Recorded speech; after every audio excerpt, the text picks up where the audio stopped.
don't ever go to a strip club right when they open. One of the worst decisions we've ever made. You think you get to a strip club right when they open and you're the first people there?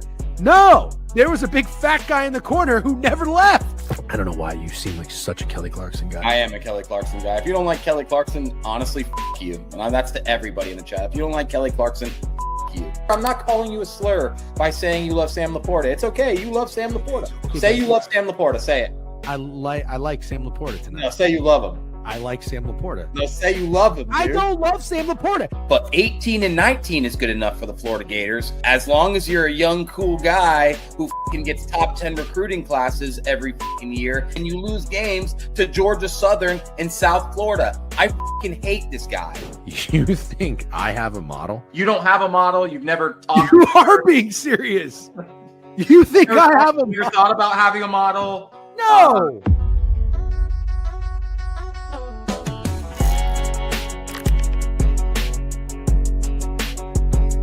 Yeehaw. Still no model, but you know what we do have? Steak. Oh, I've seen that hat before. That's not a new hat. Not a new hat. Busting out. How about a little national championship? Don't ask me about the result. Don't ask me about the result. Boots on ground, national championship with steak. Shout out Dumps. That was a good time. And yeah, we did leave early to beat a little traffic. No big deal. Good morning, everybody. It is great to see you. It's great to be here, finally situated and set up. Shout out to Steak, by the way. I got to give you a round of applause. Not that I had any doubts or concerns at all, but you really carried both Friday on the intro and yesterday on the outro. Good job. I was city biking to my my next appointment, listening to you talk ball, I think for about another 30, 40 minutes with a disgusting slate, giving the sickos what they wanted. And then you rally the troops, the Sunday soldiers, for the war against Barstool, which is now over, just so everybody knows that. It's now over, yeah. So stop fighting. We were actually in our bag yesterday. Me and really in our bag, dude. We had some good calls, specifically Montana and Santa Clara. Underdogs, won outright, nasty plays. You had a good tweet. I think I fucked with you on your half unit whale, and you said nobody called it a whale, and I was like, you're right, nobody called it a whale.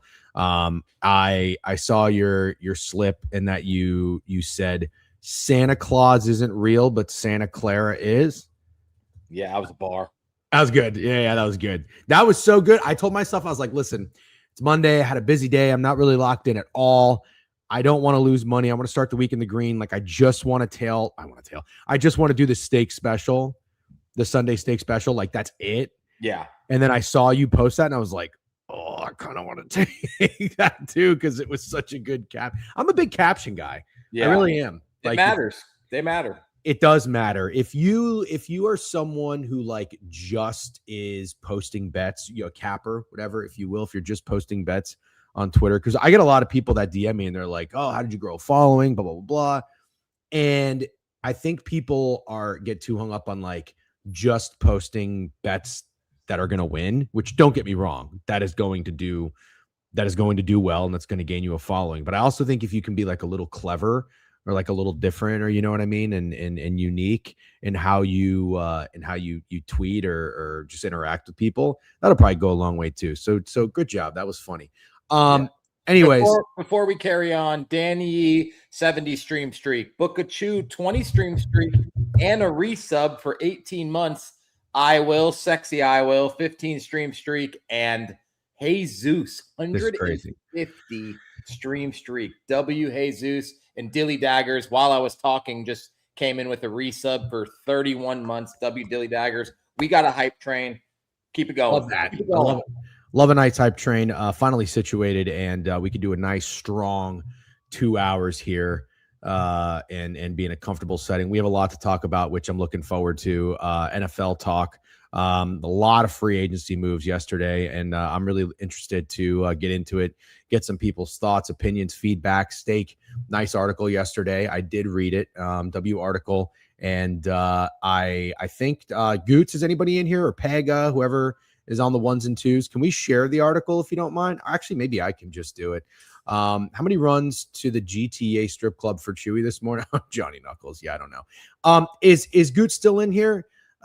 King mid-major. Where is mid-major in here? Mid-major 5 sub banks. Shut up.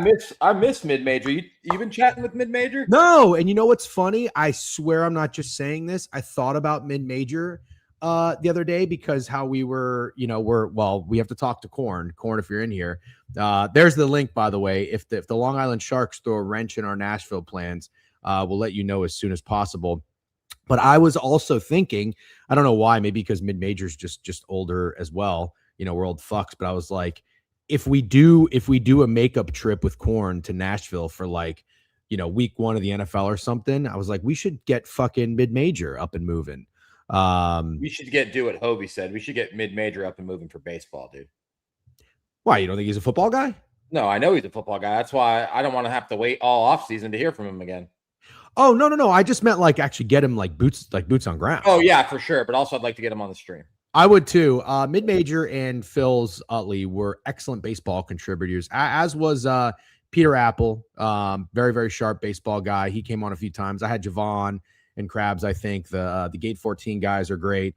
But just elite ball knowers here in the chat for when it comes to baseball. If I'm missing anybody, please let me know. But mid-major, very, very, very sharp baseball better. Looking forward to doing that. We would have spaces at my open houses on Saturday morning or Sunday morning before the slate.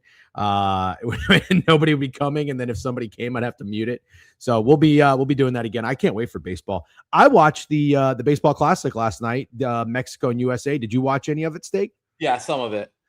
I watched Aaron Judge hit a home run, and I knew as soon as that happened. It's so funny that this is how our brains work. Ball Talk just giving out 5 subs. Ball Talk has been a newer newcomer. Funny, I new name change. Who did he used to be? I only know because he's one of the only Tennessee fans I can tolerate. Sorry, that's okay. W transparency. But I know that he changed his name. I'm trying to. The old name is escaping me. Crutch also. Let's get Crutch more involved too as well. I know he's just the. I'm just gonna say the annoying thing about Crutch though, and I mean this in a really, really good way because he's just authentically and genuinely himself.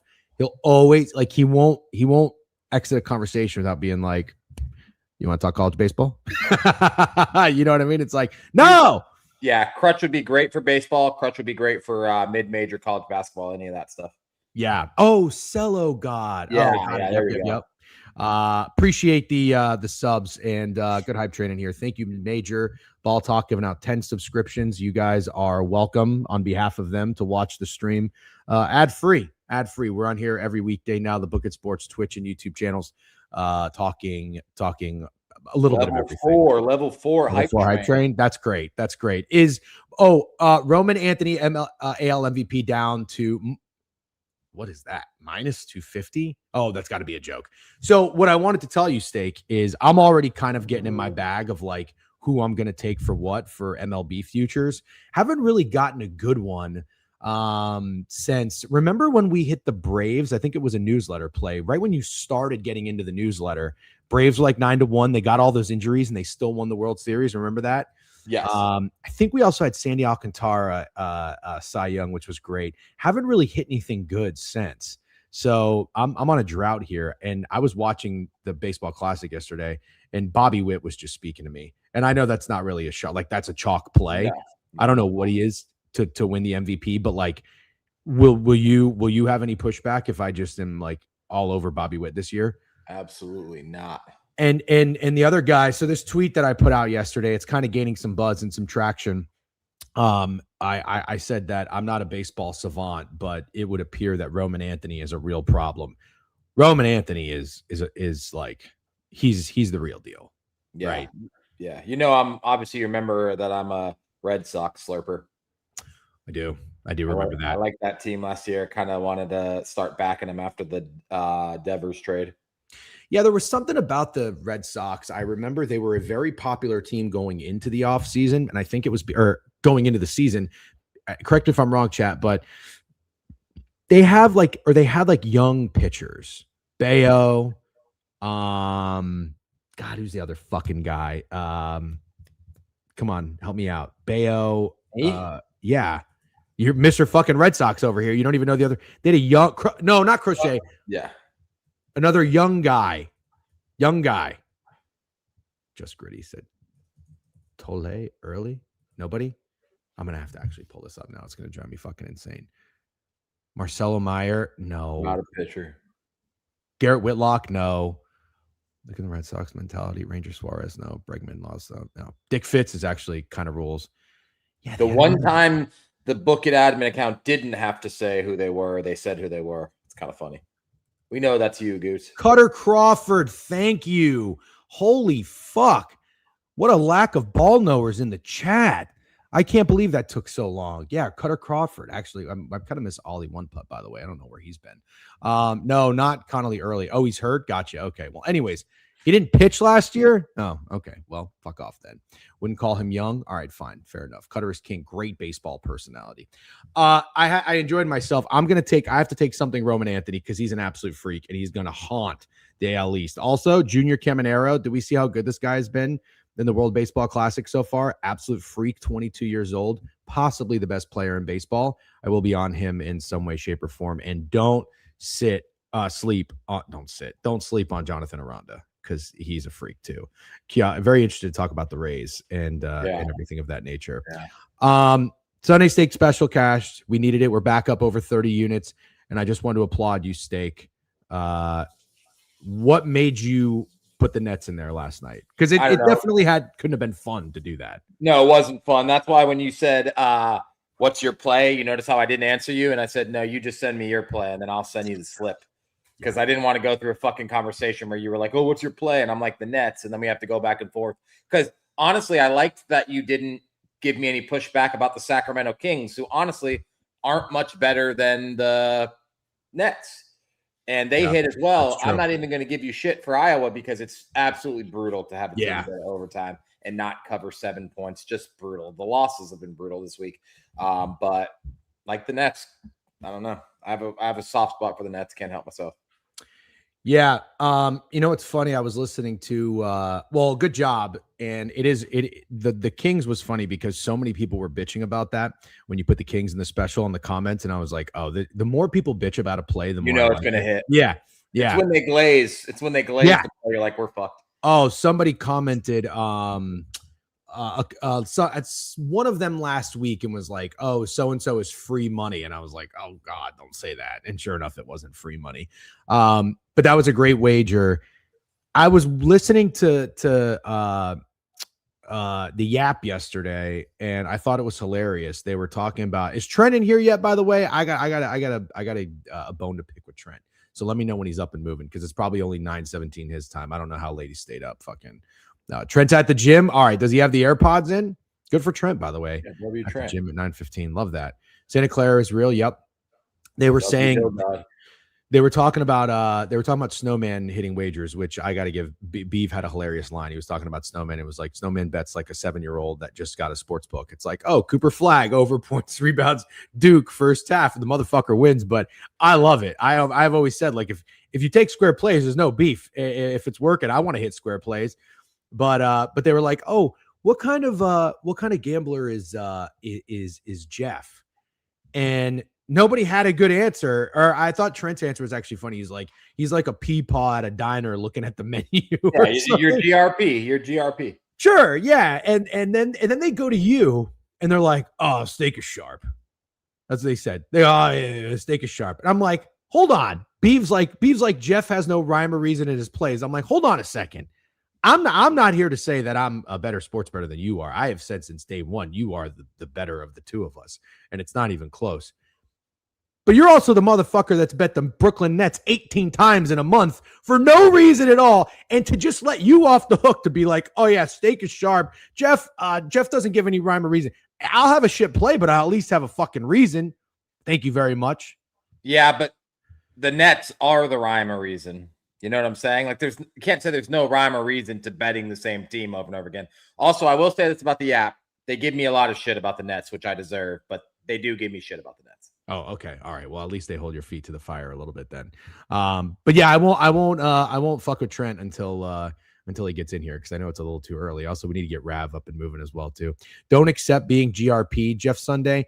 No, I mean, look, I'm not really a GRP hater. I hate some of the shticks that he does online, and I haven't really followed him as much. I used to have his notifications turned on, not anymore. I like GRP. Some have even said that I invented GRP because I had him on the show when he was a smaller account. I thought he was. I was going to say, you're definitely not a GRP hater. If you'd be closer to a GRP slurper. Yeah. I like that he, he just turns on the camera. He talks for 4 minutes. I know nobody watches it because they don't have an attention span, but sometimes the guy's gotten in his bag. And I love that he bets future plays and everything like that. He also used to be a pretty square better, and then he started selling plays, and everything went sideways. You know what I would love to watch? A TV show that's just a weekend at Circa, you and GRP, but here's the catch. You have to do everything together, and you have to sleep in the same hotel room. Oh my God. And we get to watch in the hotel room. Oh, like a sleep stream? Yeah, like a sleep stream. Like, I want to see everything you and GRP do together. I want to be at breakfast with you guys. I want to be in the hotel room with you guys. Well, you know what would be funny? Like, when you just watch like hotel TV, like sometimes when my wife and I go on vacation, like one of my favorite parts is like just seeing what's on the hotel TV. And like, you're just laying in bed, you watch like some random fucking, crime, First 48 or like some show you've never seen before. It would be funny. Like the conversation between GRP and I as we watch Animal Planet or something that could be probably entertaining. Yeah. DeBonta going off today after getting hosed for the Big 12. Yep. Jeff is Seablez. Interesting. I did, Dilgod. I think I said that. Yeah. I had GRP on the show very early. Multiple times. Yeah. We used to talk. I don't know if we talk like Super Bowl futures. I think we talk like NFL futures. I really did. I like some of his NFL futures plays. Yeah. Okay. So that's what I was going to talk about. Oh, the over in the NHL game. Did not even overthink it. You told me, you're like, yo, it's time to cook up this parlay. I was like, all right, just got home. Let me lab, I looked at the board. I looked at the NCAA board. I looked at the NBA board, and I was like, woo, this is rough. I can't even pretend like I'm going to fucking, go with like a Robert Morris or Fairfield or whatever, Northern Kentucky. And I look at the NHL board, and that shit ain't looking good either. The NHL board was tough. And all I could do was just go back to my roots. Again, rhyme or reason. I've been saying this for years. I just like to fade what I feel like is the most obvious total. That has got to be my bread and butter if you were to look at what I'm most successful in, which isn't a lot in the NHL. The totals. And the Rangers, Flyers, the brand on brand hockey just screams under. And they had just played, and it was 2-2 low scoring, went into OT. So I went with the over there, and we cashed. Nice job on the teal book. I think it was like plus 290. I got like plus 274 or something like that, but it felt good, and looking forward to putting another one out there. All right. Thanks for sharing the article. Steak, what did we want to bullshit about before we got into NFL free agency? Or do you think it's the time to start talking football? I think we start talking football. Whatever comes up. We got time. Okay. Yeah, we do have time. What is the Give me like a just like a little teaser into today, because I hate when we run out of time, because sometimes in the back of my head I'm like, oh, we could go to like 11:22 and then we're rushing at the end. Do we have a full college basketball slate? Yes, or is it like, we do. We have the Big 12 tournament kicking off today, I believe at noon, and the ACC tournament, I think, kicking off at 12:30. We need to talk all that, and it's definitely the time to dig all the way into the mid majors, like I did yesterday. So we should go through the full board. There's plenty of college basketball to talk about, but no more than an hour. Like, we don't need to be doing it now. Okay. Let's talk NFL free agency then. And then, yeah, when Trent gets in here, I got to make sure that I give him a piece of my mind, because I heard him yesterday on the Yap saying that Jeff Sunday never glazes him when I've been a number one Trent guy from day one. So I got to make sure I acknowledge that. NFL free agency tracker. Steak, I'm going to pull up your article here. Let's start with this. So you wrote this. It doesn't give me the exact time. It says 15 hours ago. So that was, I don't know, somebody help me there. That 12 hours would be 10:23 p.m. I wrote it around 4:30. Oh, okay. That timing doesn't seem right then. All right. So there were still some moves that happened after. Correct. But I want to talk about this and then the letter grade. I agreed with some of what you said, but I disagreed with some of what of some of the grades here.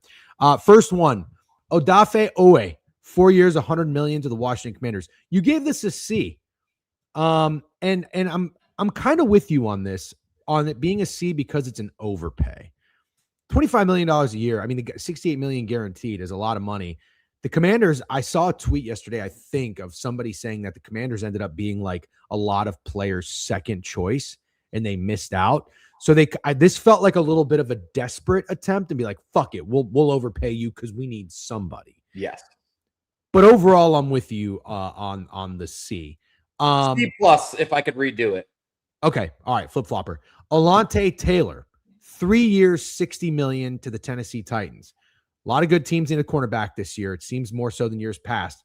27 years old. He was 52nd ranked last year. Took a giant leap. You're good with 3 years, $60 million. I'm going to be totally honest with you. I'm not that familiar with this guy. Yeah, that's fine. B minus. The point is that the Tennessee Titans were buyers heavily during free agency, which I like to see, and I think it means they believe in Cam Ward. I believe in Cam Ward, and I like what I saw from the Titans yesterday. They're maybe only two other teams I thought did better than the Tennessee Titans yesterday. Yeah, I like it. You gotta be when the Titans signed guys like this happens. Like the Bucks, I'll never forget when they signed Alteron Werner. I think the guy's name was like Michael Johnson or somebody. He was a defensive end for the Bengals, and I remember him. And an offensive tackle. I had like the picture of all three of those guys like holding their jerseys at the signing, the free agent signing. It may have been the same offseason they got Vincent Jackson, RIP. Yeah. But anyways, it was like you kind of felt like the Bucks were just making moves because they had to make moves. Like you have to be a little selective. You can't just go around there throwing money and signing big names just to do it. And that's what the Titans did that I didn't agree with when they signed Calvin Ridley and L'Jarius Sneed. It was like, hold on a minute. You're doing all this with fucking Will Levis. You're not for top dollar too. Yeah, man. Dollar. Yeah, exactly. Like I didn't like those. These are moves that I'm on board with. I am in on the Titans. We'll talk about that a little bit more. Real quick. Ramble, 36 months to the Book It Sports Twitch. Ramble, keep up the great work. Talon O, 22 months. Appreciate you. Don Smooth. He says, fire Doc and tank for a pick, please. Bucks. Okay. Didn't Doc Rivers wasn't there some kind of agreement that Doc Rivers is gone at the end of the season? I have no idea. I have no idea. I don't follow any Milwaukee Bucks beat reporters. But hold on. This is where I want to talk about where I strongly disagree. Mike Evans, 3 years, $60 million. Should have been a Buck for life. Yes. He should have been a Buck for life. From what I understand, I guess the scuttlebutt is that he just had it with Todd Bowles. That's what else could it be? Yeah, because the Bucks were willing to pay him a fair amount. I saw a report that he wanted he was expected to get like $27 million a year, which is not the case. Got less than that. So you have to wonder, did Mike Evans take less than that just to leave and be in a better situation? I like where he ended up. I know there's some jokes going on about like his hamstring next to the data, the cell towers or whatever it is and everything like that. I am totally fine with Mike Evans being in San Francisco because he's with a competent organization. He's with a quarterback. I'm not saying I'm the biggest Brock Purdy guy, but like he's not with fucking, no disrespect, JJ McCarthy. He's not with like a Kyler Murray. He's not going out there with Malik Willis. You got Kyle Shanahan. You're in San Francisco. Not even the biggest San Francisco side, and the weather's nice, whatever. I like this for Mike if he's not going to be with Tampa. But you gave it a C+, and I'm just curious, what would be the reason to not make it a B+? Our boy Degen took the words right out of my mouth. I can't give this move a B for that reason. Can't do it. Banged up, old, going to a place that can't keep a single player healthy. I feel like C+ is plenty fair. I love Mike Evans. I'll go as far as to say Mike Evans is one of my favorite football players out there. Really do like him. I thought I would have bet my life he'd end up being a Buck, and I think that's one of another list of another thing to add to the list of failures for Todd Bowles as a coach. Mike Evans should have just been a Tampa Bay Buccaneer forever. Can't give this more than a C+. I do really think that you're gonna see a very washed and banged up version of Mike Evans in San Francisco, which is unfortunate because goddamn, this team needs wide receiver help, and they're losing Jovan Jennings, who I've always kind of said is one of the more underrated wide receivers in the league, even though he seems to want to get paid more now. So I don't know if I'd call him that anymore, but the last few years I would call him that. Then what are you looking at? I think Kendrick Bourne just signed with someone. He's gone. So it's DeMarcus Robinson and Ricky Pearsall, who literally cannot stay on the field. So yeah, you needed a wide receiver. This wasn't my favorite spot for him. It's funny, but Brock Purdy is a lot closer to JJ McCarthy than people think. I'm not ready to. I am not there with the Brock Purdy hate whatsoever. No. Brock Purdy's perfectly solid quarterback. Listen, I'm not praising, even when he got signed, I was like, I don't know. I'm not praising Brock Purdy as like an elite quarterback, but I don't think he's close to JJ McCarthy. We got more coming in, by the way. Snowman just resubbed. He said, Steak, peep your text. X Doobie XX with a new follow. Knicks fan with a 7-stream streak. Appreciate you guys. And no, Alan Dims, to clarify, I'm actually blaming the Tampa Bay Buccaneers for keeping Todd Bowles. That's what I'm doing. We'll move on, but I do want to say, Mike Evans, as a Bucks fan, this is who said that Purdy take, Alan Dims. Somebody in Twitter, Rex Maximus. Oh, that's hard to say. Rex Maximus, 2 X's. That's tough. But anyways, Mike Evans, one of, if not the best Buccaneer of all time. And that is crazy to say when you think about a team, a franchise that's got guys like Derek Brooks, fucking that's who my number one is. Yeah, look, I wouldn't argue it, but then number 2, Tom Brady. Shut the fuck up. I'll end this stream so fast. I know Jovan's probably out there somewhere like, yeah, I agree, you motherfucker. I've never known I was going to say something that was going to immediately piss someone off. More. I'm actually in a bad mood now. Yeah, I know. Your whole body language changed. Number 2, Riddell Anthony had a Riddell Anthony jersey and a Jacquez Green jersey. No big deal. No, but like seriously, like if somebody was to tell me that Mike Evans is the best Buccaneer of all time, I wouldn't push back. Yeah, fine. I wouldn't push back. And you know what I like about him?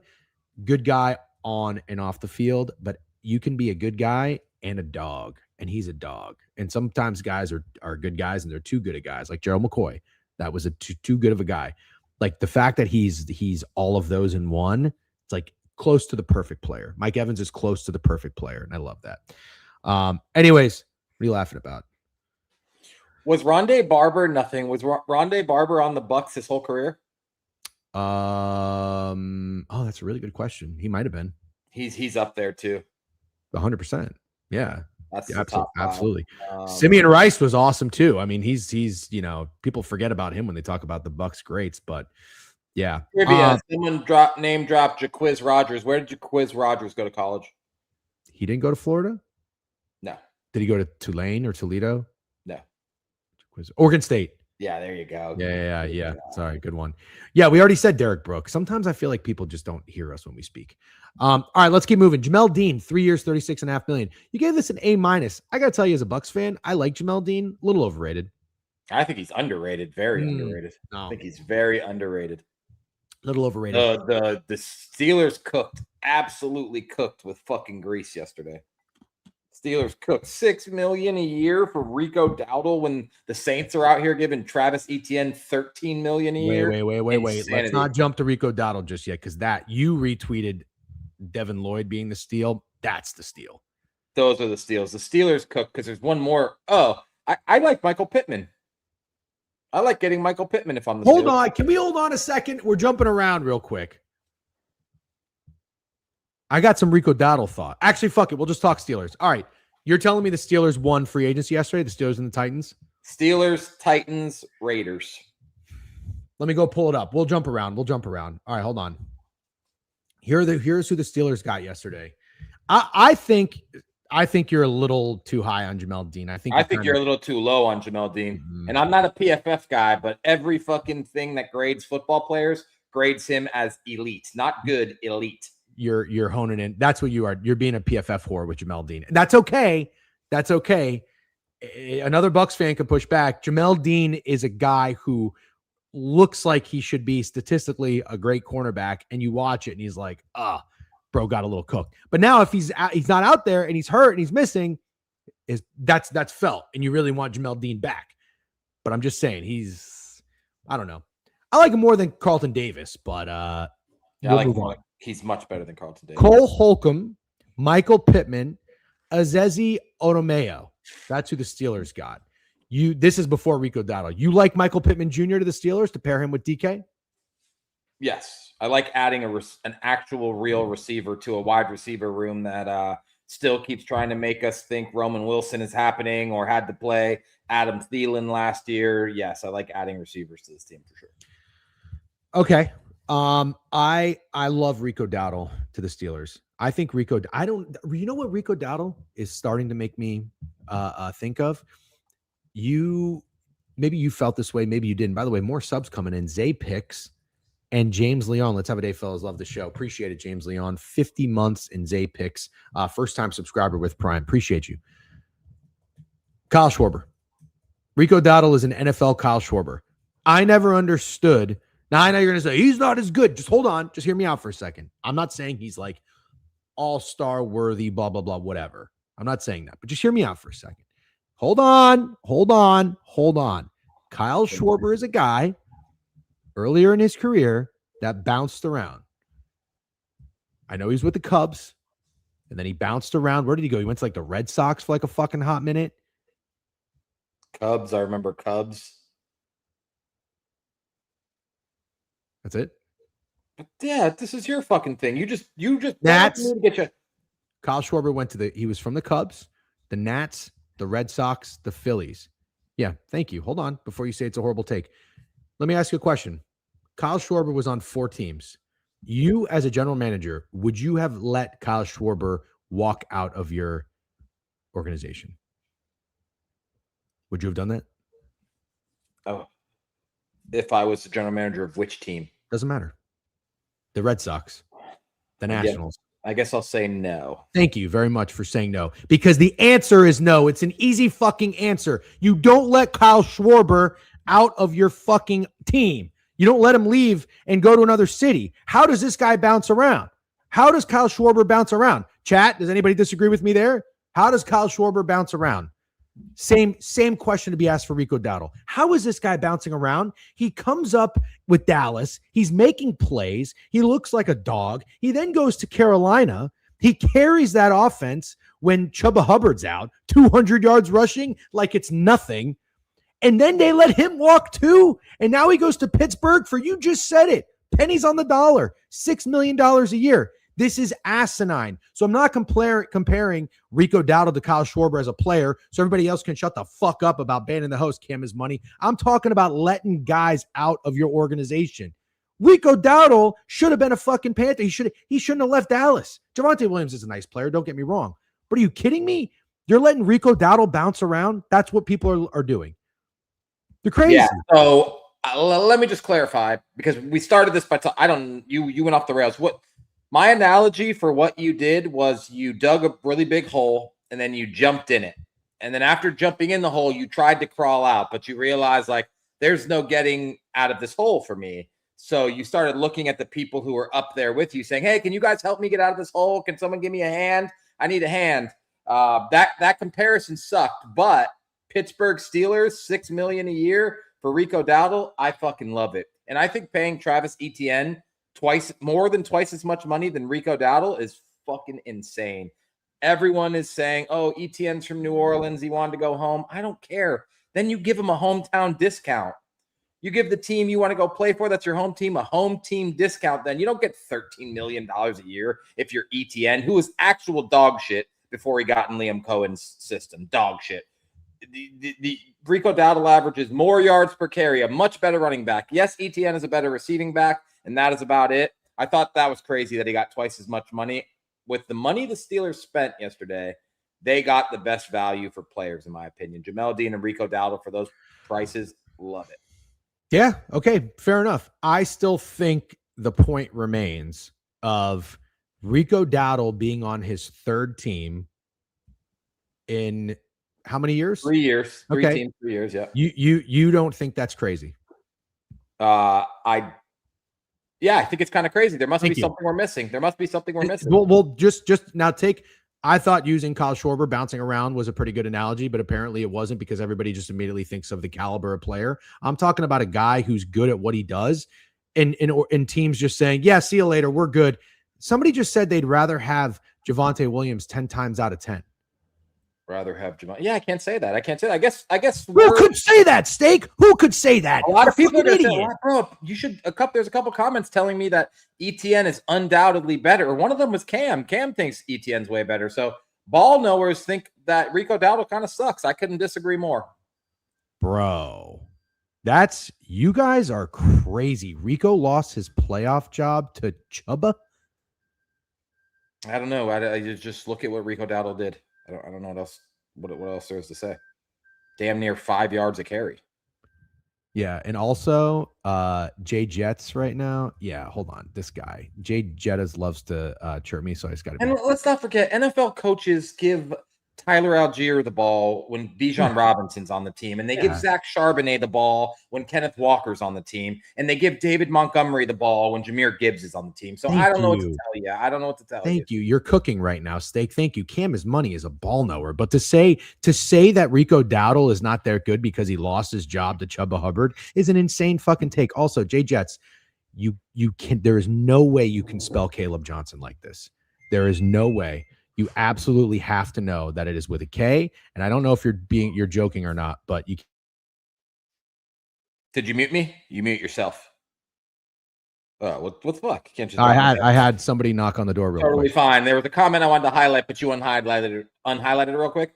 Somebody said Tyler Algier is good. I'm going to go on record as being one of the biggest Tyler Algier haters that exists. And he's now going to play for the Arizona Cardinals. And I think you'll never hear about him again. Tyler Algier sucks. He's a plotter. He fucking runs straight, can run through a hole, no problem, does nothing special at all. He's part of the reason why running backs don't get paid, because you see a guy do what Tyler Algier does, and you said any fucking guy could do that. Any guy can do what Tyler Algier does. So I'm going on record as saying that guy falls off a cliff now that he's not running with Bijan Robinson. I think he sucks ass.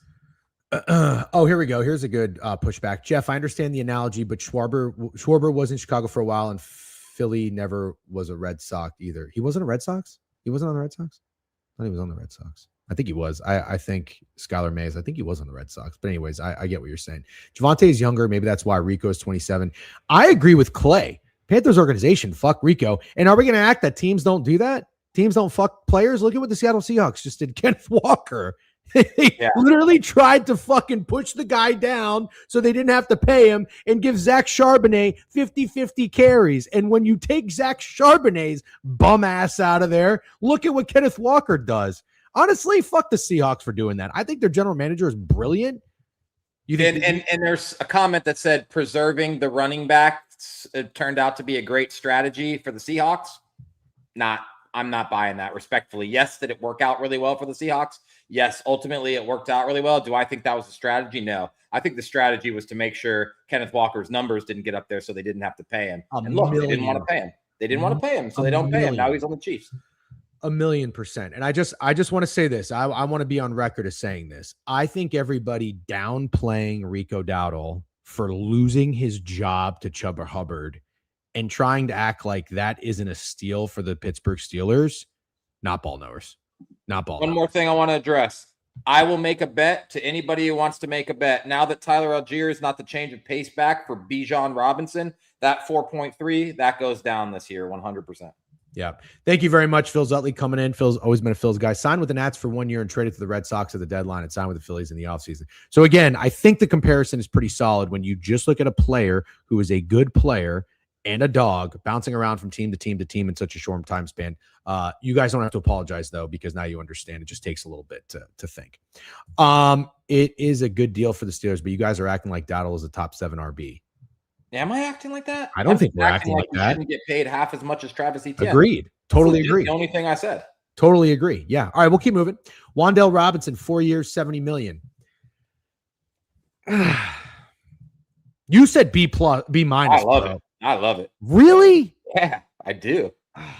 This guy had Chimere, DK, and Elik Iomanner, and those were his good receivers. I don't. I think B- is too much. B- is too much. This is like, I don't know, man. Wan'Dale is a guy who is capable of getting 9 catches for 38 yards. No, that was what he was 2 years ago. You're right.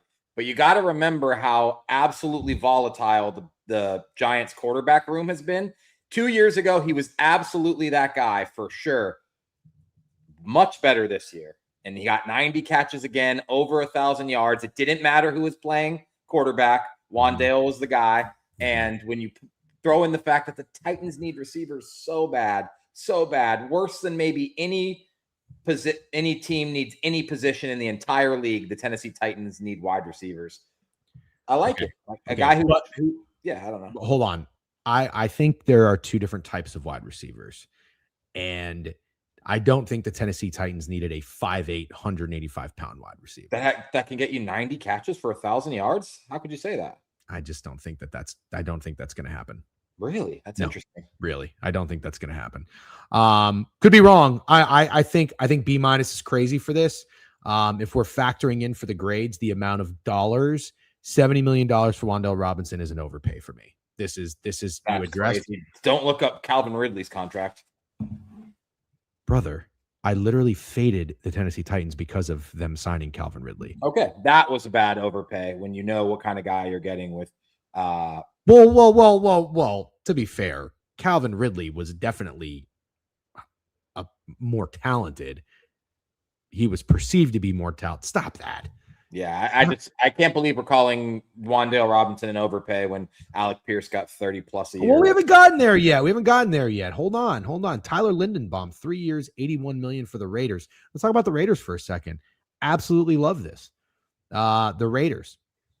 These are the guys they got: Eric Stokes, Kwity Paye, Jalen Naylor, Nakobe Dean, Quay Walker, Matt Gay, Lindenbaum.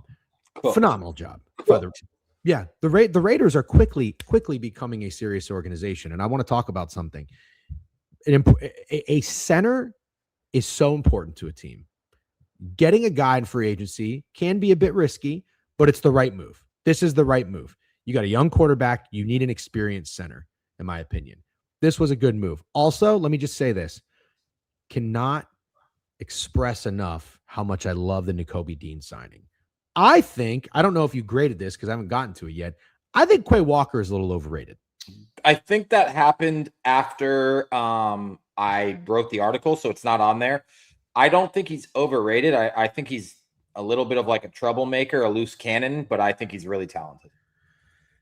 Yeah, he's like, I don't know. For me, again, I don't know if Sandy's in here or whatnot, but I bet on the Packers more times than I'd like to admit on doing something relevant. And every time I watched them, I thought I liked their guys on defense on paper, and I would watch them late in the season, and they just wouldn't show up. They weren't dogs. They weren't nasty. They weren't making it life difficult for the offenses anywhere near as much as I expected him to be. And Quay Walker was a guy where I would watch him play a lot of football, and he was just like a step late, not reading his keys or whatever, like missing assignments, lacking a little discipline. And I think Quay Walker almost plays 100%. Quay Walker plays like he thinks like Quay Walker is the man. And it's like, I'm sure. Yeah. But I want to say this, what the Raiders are doing is awesome.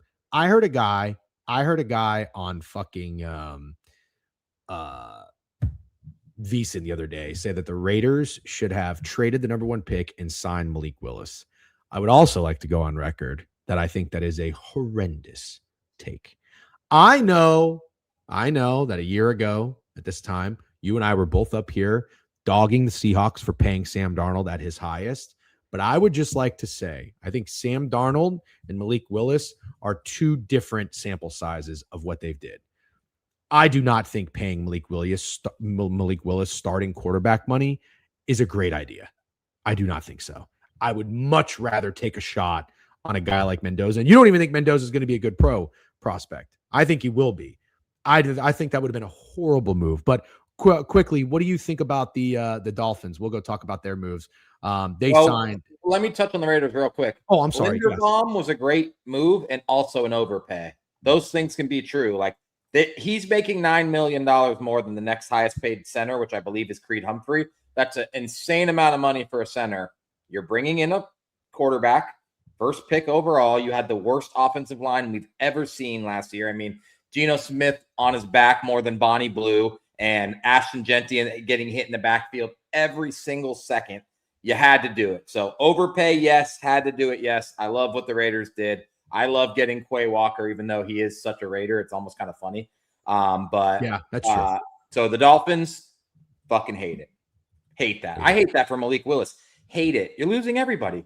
You're losing everybody. You're going to be tanking. Why does Malik Willis need to be your tank quarterback when Jacoby Brissett or Geno Smith can be your tank quarterback? I just do not understand it at all.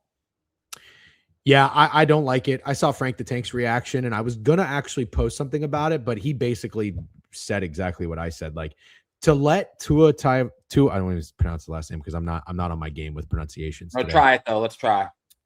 Tagovailoa. Yeah, I think you actually nailed it. Tua Tagovailoa. Yeah, Tagovailoa. I think letting Tua walk to just sign Malik Willis makes no sense to me. None. But I am not a Stephen A. Smith. I am not a Skip Bayless. I am not a Colin Coward, a Mike Francesca. I was wrong about Sam Darnold. And I will then pump the brakes on paying a backup quarterback like Malik Willis, who came in and did a pretty good job filling in for Jordan Love. I think it was so obvious that offense was like dumbed down and simplified to make life easy on Malik Willis. And I think he did a good job. But I don't think he showed me enough to be a starting quarterback and get paid. How much did he get guaranteed? 40 million? 67.5, which I don't think is that much money, to be honest. It's not the money for me. That's the thing. I'm not upset about the money or a team wanting to sign Malik Willis. So I want to be clear. We think this is a bad move. Like each of us think this is a bad move, but for completely different reasons. You think it's a bad move for a team to sign Malik Willis. I think it's a bad move for the Dolphins to not sign the cheapest guy they can. They have a dog shit roster. Right. They have Achane. You could feel what you want about Waddle. I actually think he kind of sucks. And then there's fucking nobody. Everybody's gone. Every big player on the Dolphins from the last 5 years is gone. Bradley Chubb is gone. Jalen Phillips is gone. Minka Fitzpatrick is gone. Jalen Ramsey is gone. Tyreek Hill is gone. Tua is gone. It's just a bunch of nobodies on that team, and they're going to be one of the worst rosters in the NFL, if not the worst. Why do you need to pay the quarterback all that guaranteed money? It just doesn't make any sense. The move is stupid. Yeah, fair enough. Hold on, mid-major. I think we're all saying the same thing. I'm going to push back. Willis's flash in the pan reminds me of Matt Flynn. I think we all agree the flash in the pan from Malik Willis isn't all that great, but Steak is pointing out that a different reason for not liking it, which I agree with. I don't think Malik Willis is a starting quarterback in the NFL personally, but there's not that many. If you were in Malik Willis's camp and you thought that he was, and you weren't just trying to get the biggest contract you could get, right? Mm-hmm. Wouldn't you want him to go anywhere but Miami? Like, doesn't Miami seem like the worst place to go? But hold on. Does it? Because hold on. No, I disagree a little bit. If you go somewhere else, you go somewhere else with the expectation of actually winning. Now Malik Willis can go to a Dolphins organization, get paid, live in Miami. Dude, bro. Yeah, no, live in Miami. I hear you. He's Malik Willis, who was drafted by the Titans, said, see you later. He was a backup quarterback for fucking Matt LaFleur. He came in, he had a flash in the pan, and now he's getting paid by the Miami Dolphins to live in Miami. If I'm Malik Willis, I'm like, thank you very much. And then as soon as I go home, like that door closes and me and my camp, I'm like, can you believe these fucking idiots? That's what I'm saying. Yeah. You're way lower on Malik Willis than I am, but I have to assume that there is no deal whatsoever offered by Arizona because I would go to Arizona. You think Malik Willis could go to a team and make them a contender? I think Malik Willis, a contender, it would depend on the team. Do I think Malik Willis? But that's what you're saying. I think Malik Willis can improve a team's quarterback situation? Yes, I do. I think there's a lot of really bad quarterbacks in the league. I was prepared to back Malik Willis to whatever team he went to, but I can't do that in Miami. Yeah. Yeah, exactly, bro. You pay getting paid to live in Miami after Green Bay is incredible. Good for him. Yeah. Let's not forget Daniel Jones is about to sign for $50 million. Let's talk about the Bucs. I love Kenneth Gainwell and Alex Anzalone. You gave it a B. That's fine. I'm not going to touch on the other RBs in this article. This one's interesting. Pittsburgh kind of unlocked Gainwell last year. They really did. And he gave a lot of credit to Aaron Rodgers, which I'll give credit to Aaron Rodgers because he's kind of an arrogant prick, but he really did get the best out of Kenneth Gainwell and kind of revived his career. That was awesome to see. The Bucs needed to move on from Rachaad White. Rachaad White was horrendous. Like, you need to go look at PFF and stats to determine what you think of Rico Dowdle. Like, Rachaad White was still getting carries. He is not a good running back at all. Getting Kenneth Gainwell to go next to Buck Irving was huge. Re-signing Cade Otton and fucking whoever I retweeted that said standout tight end is crazy to me. Cade Otton is beyond washed and does absolutely nothing for me. Is he like a serviceable tight end? Sure. Yeah, but to be washed, you had to have been good at some point. Yeah, I guess you're right. Okay, fair enough. Alex Anzalone and Kenneth Gainwell, in my opinion, just like two dogs, opposite sides of the ball, positions of need. Needed an RB2. You needed an inside linebacker. I love the moves. You as well. For Anzalone, too. I don't know what the fuck the Lions are doing or why the Lions don't want to just try to fix. I have no idea. The Lions strike out a lot on it feels like getting defenders. But, yeah, I love Kenneth Gainwell to the Bucks. I think that's great. This is what I'm saying. Same yards per carry as Rico Dowdle. So by the chat's point of view here, Rachaad White is as good as Rico Dowdle. Do you agree with that? Yeah, and then that would mean they're both significantly better than Travis Etienne. Lions had a good run. Yeah, it's over for the Lions. All right, I want to talk about this next one. Jalen Phillips to the Panthers, 4 years, $120 million. You gave it a C+. I hate this. I hate this. You hate this move, or you hate that I gave it a C+? No, C+ is fine. If you gave it a B, you and I would have a real big problem. I don't think Jalen Phillips is very good. And I think this is a massive overpay. Jalen Phillips is not a $30 million a year guy, in my opinion. Not when you look up his injury history. It's just absurd. I'll just tell you, and I know I'm not 100%, but like he just does not pass my eye test. He'll have a sack or two here or there, and you'll want to be like, Jalen Phillips is a fucking dog, and he's one of the best pass rushers, blah, blah, blah. No. Out on Jalen Phillips. And you know what's crazy? The Panthers actually do make some, they draft really well. This is a horrendous signing. Horrendous.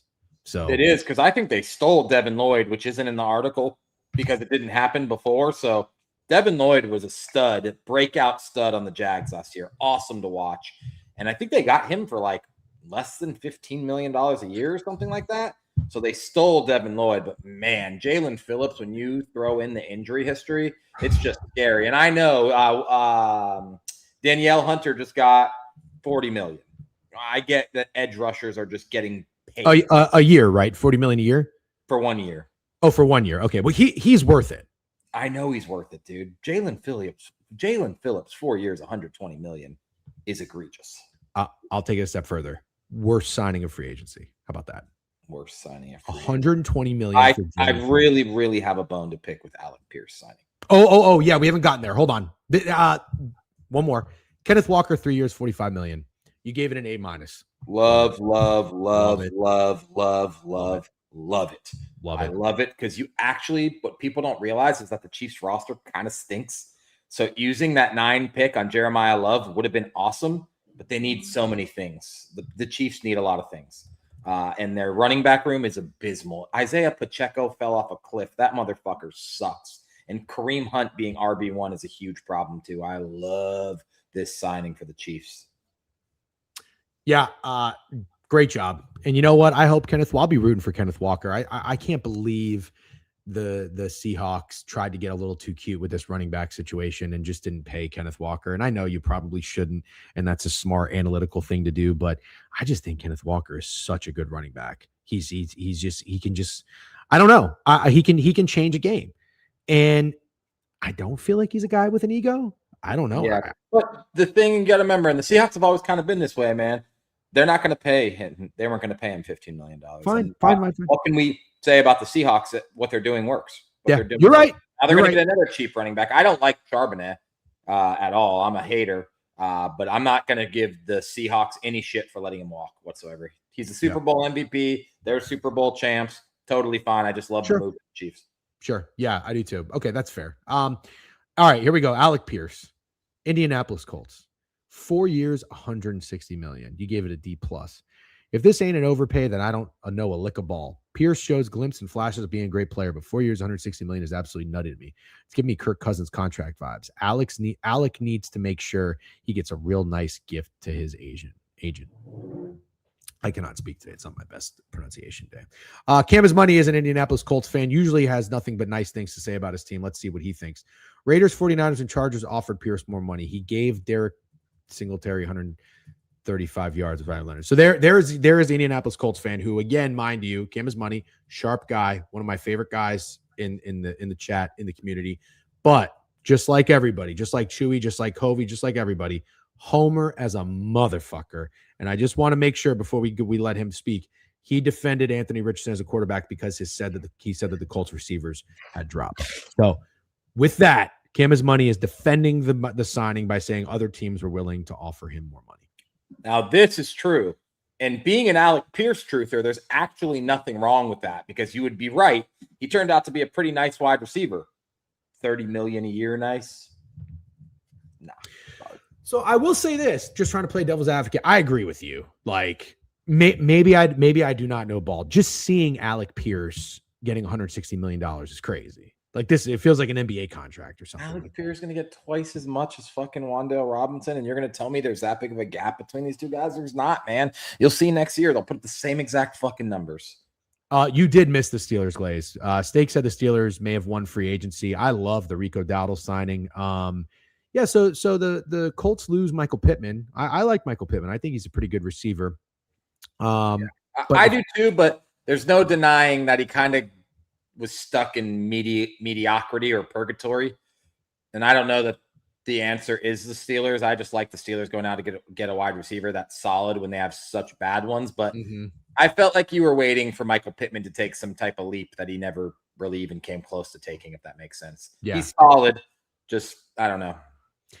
All right, let's run through this real quick. The Bears get Neville Gallimore, Kobe Bryant, Devin Bush, Case Keenum, Braxton Jones. Fine. Yeah, right. Kobe Bryant, I like that one.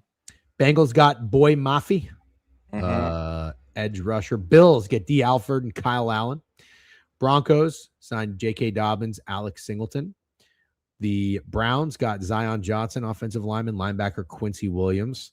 Cardinals made some moves. They got Tyler Algier, Gardner Minshew, Isaac Siamalu, Roy Lopez, Kendrick Bourne. The Chargers got Cole Strange. I believe he was a Bill Belichick draft pick, if I'm not mistaken, and tight end Charlie Kolar. Oh, and Trevor Penning. Okay, so they got, I don't know if those guys are going to start if they're backups, but two, names. It sounds like any fucking offensive lineman the Chargers had will be starting as long as they're not left or right tackles. Yeah. Let's see. What else do we have? The Colts, Arden Key.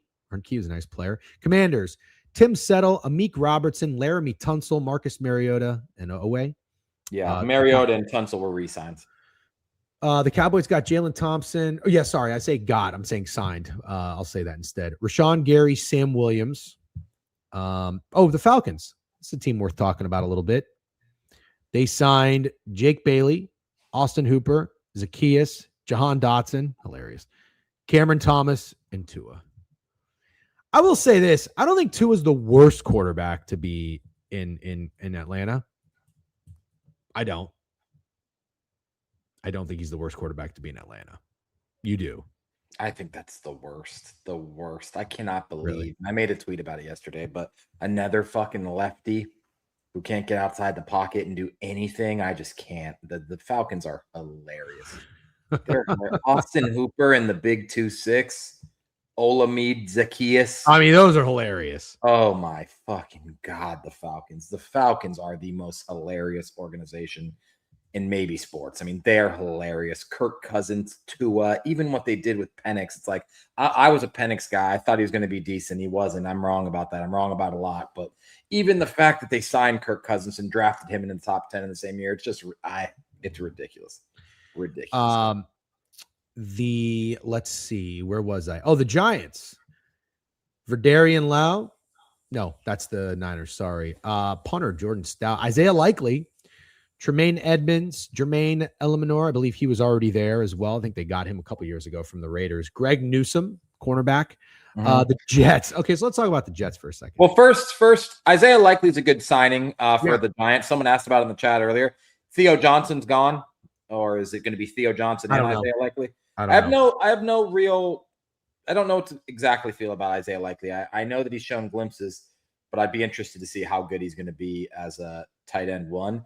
Do I like Isaiah Likely with Theo Johnson? Yes, I do like that, if that's how they're planning on doing it. Yeah, I like Isaiah Likely. I think he's a good player. I'd take him over fucking Cade Otton. I don't know if anybody's going to give me pushback on that. Anyone's going to disagree with you about that, man. Well, I don't know. You got the PFF Warriors out here fucking in full force today. Jets signed Joseph Osai, Kingsley Anagbar, Demario Davis, and David Onyemata. Listen, I think it is kind of funny to sign a 37-year-old linebacker, Demario Davis. I don't really know much else about this, but are these a bunch of old guys? No, Demario Davis. I'm not sure. I don't think we ought to spend too much time talking about the Jets. They're the other team that I think will probably be trying to lose games this year. Yeah, you're probably right. The Packers in Packer fashion signed one guy, Benjamin St. Uste. Panthers Devin Lloyd, you said steal the free agency. Robert Rochelle, Jalen Phillips, Kenny Pickett, and then the Patriots. Dramont Jones, Reggie Gilliam, Elijah Vera Tucker. Yeah, that's Elijah Vera Tucker. Patriots is a great get. Yeah. Very interesting. Okay. We talked about the Raiders. They made a lot of moves, some good moves. We like what they did. The Saints, John Ridgeway, Travis Etienne, David Edwards, offensive lineman, and tight end Noah Fant. I mean, I agree with you. It's a bit of an overpay for Travis Etienne, but I will also say this. I mean, Kamara was done. Like Kamara. No, I'm not mad they got Etienne. I just thought it was a lot of money. Sure. Steelers, we talked about them. Seahawks re-signed Rashid Shaheed. Great. I like Rashid Shaheed. So I thought it was a great trade. Good on them for re-signing him, keeping him around. I think he'll be great in that offense. Titans are gonna round it out here. Daniel Bellinger, tight end, Mitch Trubisky. Don't hate that. Wan'Dale Robinson, John Franklin Myers, Cordell Flott, Alante Taylor, Austin Schlottman, Cordell Volson, and Josh Williams. Okay, last NFL thing I'm going to touch on because I see the chat saying it. Casper, I don't know what the Jags are doing either. I really don't know what the Jags are doing either. I don't know what the scenario was to not give Devin Lloyd that money, or if he just didn't want to sign with the Jags, which doesn't make sense to me. But I also don't know what they're doing at running back because Bashal Tutin sucks. And I think Cam's money is actually the first person to bring that to my attention. Bashal Tutin sucks. He really does. And he got goal line carries, and I guess that's because it's very obvious Etienne's not a goal line back. Bashal Tutin is not anybody's RB1. He's barely anybody's RB2. 80 carries for 300 yards. I think it was actually worse. I think it was like 90 carries for 300 yards last year. I mean, you could fall forward for that. He fucking sucks. The Jags got to figure it out. I don't get what they're doing with Brian Thomas Jr.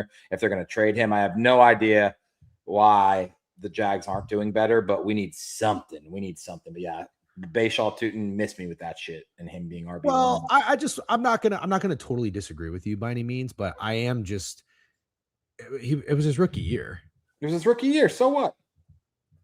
Those are bad numbers, dude. Oh, come on. Find me a Bashal Tutin highlight. Anybody in the chat, find me a Bashal Tutin highlight where you say this guy needs the ball more. I know, but I'm not gonna go out there and defend Bashal Tutin. Like, let me tell you, fantasy nerds love doing this shit. They love you know what fantasy nerds love doing? They love finding like an Isaiah Pacheco. That's what they love doing. And I think year one, they were right about Isaiah Pacheco. And nobody would shut the fuck up about Isaiah Pacheco. He comes out, he runs hard, he has, good numbers for your guy to stash on your bench. Tutin seemed to be that guy this year. And I don't know, maybe he had a touchdown here, touchdown there, whatever. No, he got the goal line carries for sure. He got the goal line carries, yeah. He didn't do anything for me, at least when I watch him play. But I'm not ready to write him off just yet. I don't think I'm ready to write him off just yet. I'm writing him off as a team's lead back. Absolutely, 100% writing him off. Yeah. Okay. No shot. All right, fine. I'm not a Bashal too. Somebody said tell Krabs that. To be fair, Krabs is a Virginia Tech guy, so he's just defending his boy, which I don't think it's an actual football thing. I think it's more so just like a Vodtech thing. Okay, that was free agency talk. Felt good. Now we're gonna get into the board. Swids with a new follow. Kadar with a stream streak. P.Ruck 35 stream streak.